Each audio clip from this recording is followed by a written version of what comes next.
தாளிப்புக்கு கருவேப்பிலை சேர்த்துக்கிறேன்.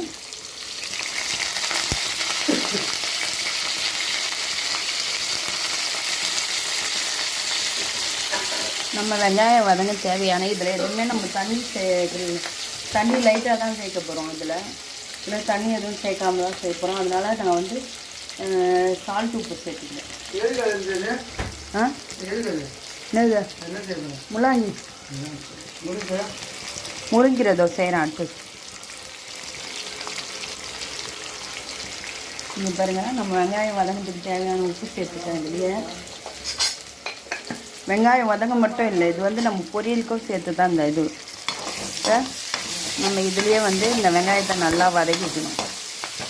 வெங்காயம் நம்ம நல்லா வதங்கின பிறகு நம்ம தக்காளி சேர்த்துக்கணும். இப்போ பாருங்க, நம்ம வெங்காயம் வந்து கண்ணாடி பதத்துக்கு வதங்கிச்சு.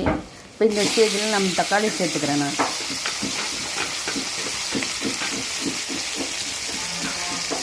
நம்ம தக்காளி நல்லா குழஞ்சி வரணும்.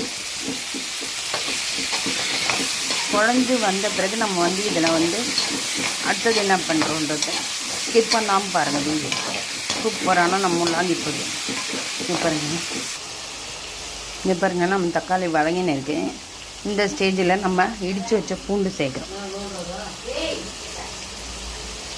இடித்து வச்ச பூண்டு, தோல் இருக்காது பூண்டு தான் நான் சேர்க்குறேன் இதில் இடித்து.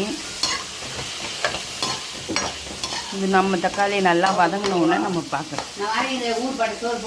நம்ம வெங்காயம் தக்காளி சூப்பராக வதங்கிச்சு. இப்போ பாருங்கள், இந்த ஸ்டேஜில் நம்ம முள்ளாங்கி சேர்க்குறேன். இதுக்கு வந்து தண்ணி நம்ம சேர்க்க போகிறதில்ல, அப்படியே வந்து வதங்கி விட்டு இந்த முள்ளாங்கியில் இருக்க ஈரத்துலேயே வதங்கணும். இதுக்கு தேவையான கொஞ்சோண்டு கரம் மசாலா சேர்க்குறேன். கொஞ்சமாக கரம் மசாலா, கொஞ்சோண்டு தனி மிளகாத்தூள், காரத்துக்கு லைட்டாக நம்ம கலருக்காக தனி மிளகாத்தூள் சேர்க்குறேன். இது வந்து இப்போ நம்ம சாம்பார் பொடி, நம்ம வீட்டு சாம்பார் பொடி 1 ஸ்பூன் சேர்க்குறேன். மாமா இதை தொலை கொடுங்கம்மா.